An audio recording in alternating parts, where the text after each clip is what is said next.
Good afternoon, ladies and gentlemen.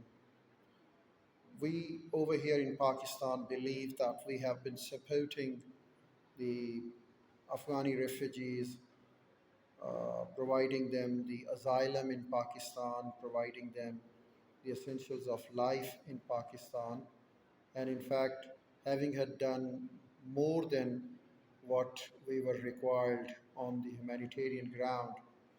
So, in response, we thought that uh, the response from Afghani people would be that of being thankful to it, but the response that has come so far is thoroughly a thankless response from the Afghani people and Afghani government, and we believe they will certainly come to the terms uh, in the days and weeks to come, and we'll have peaceful border between the two nations.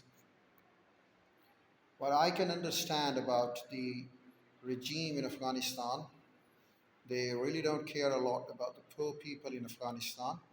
I can share an example with you of the days of Mullah Anwar, who got in power in 1996, the first Taliban regime in Afghanistan that was established in 1996. And it went on to 2001 when it was overthrown by the US forces in 2001.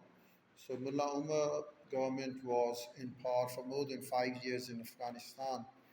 And when the US authorities threatened Mullah Umar, they wanted the expulsion of Osama bin Laden from Afghanistan.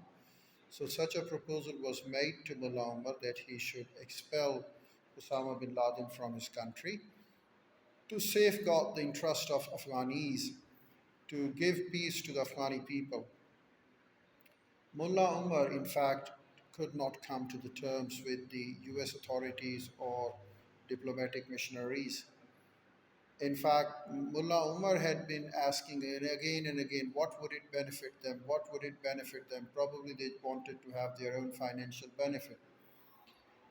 And they decided not to uh, expel Osama bin Laden, and they decided to wage a war against the US and Western allies.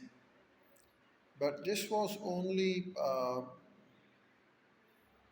for the statements only, because when United States of America uh, attacked Afghanistan, Mullah Umar was one of those leaders on, who fled away, disappeared, rather than facing the war, rather than facing it like a martyr, rather than defending the nation. He just fled away, and somebody told that he fled away on a motorcycle.